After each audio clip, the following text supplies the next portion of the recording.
আমরা আজকে আবার যাচ্ছি ভোট দিতে। ১ম বার যখন ভোট দিছিলাম তখন বের হয়ে আমার জামাইকে বলছিলাম, "বাহ! আমার ভোট দিতে অনেক মজা লাগলো। আরেকবার ভোট দিলে ভালো হইতো।" তো দেখেন ৩ মাস নাই হতে আবার সবাই মিলে ভোট দিতে যাচ্ছি। বগুড়া ৬ আসন বলে কথা। মানে এখানে যেহেতু এমপি এখনো নির্বাচিত হয়নি। তো এইজন্য আমরা আবার ভোট দিতে আসছি। আর আমরা এবার আসছি সবার লাস্টে মানে দেরি করে আসছি। ১ম বার আসলে লাইন ধরতে হয়। তো এবার কাজকর্ম শেষ করে সবাই আসছি। আর এই দাঁড়িপাল্লার স্টলের হচ্ছে আমাদের কিছু পরিচিত থাকে পোলাপাইন, তো ওদের জন্যই হচ্ছে আমরা এখানে আসছি। ওইদিকে আর যাই নাই। তো ভোট যে দাঁড়িপাল্লায় দিব বা ধানের শীষে ওরকম না। যে জিতবে তাকেই ভোট দেবো আরকি।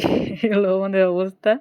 তো এখানে এসে সবাই টোকেন নিয়েছিলাম। আমি আমার আইডি কার্ডটা শাশুড়িকে দিছিলাম। তো পাচ্ছিলামই না ১ম এর দিকে, তো পাইলাম পরে। তো টোকেন পাইয়ে আমার আরেকটা আন্টি বলতেছে, "দেখো আমিও পাইছি।" সে এসে দেখাচ্ছিল।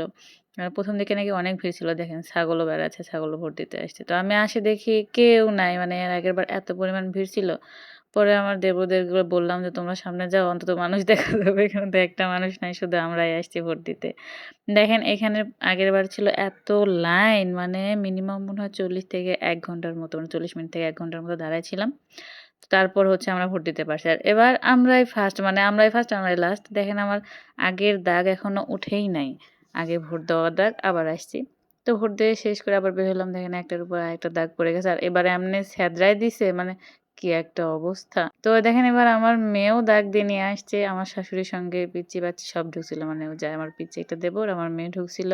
এরা সবাই মিলে দাগ দিয়ে নিয়ে আসছে। মানে কেউ নাই তো এরা সবাই মিলে যেয়ে বলল, "কালিটা তো ফুরান লাগবে।" দেখেন পুরা ফাঁকা, কেউ নাই। অথচ এর আগেরবার লাইন ধরে আমার মেয়েকে নিয়ে যেতে পারিনি। তো সবাই মিলে আমরা ফটো-টটো উঠাইলাম। আমার মেয়ে তো অনেক খুশি, সে এইবার দাগ দিতে পারছে। এর আগেরবার দাগ দিতে পারেনি। তো আমরা বাসা যাওয়ার সময় আবার ঘুরে এদিকে আসলাম। তো এখানে একটা পরিচিত বাসা ছিল। ওখানে আমার শাশুড়ি কথা বলতেছিল। এদিকে বিরিয়ানি রান্না করতেছে। এখন কোন দলের বা কিসের জন্য অত জানাশোনা নাই। আমরা দিছি যে বিরিয়ানি রান্না করতেছে তাকেই ভোট দিছি। মানে এই হলো অবস্থা। পরে সবাই মিলে এখানে ওয়েট করতেছিলাম অনেকক্ষণ যে যদি পরিচিত কাউকে পাই, কয়েকজনকে পাওয়াও হইলো।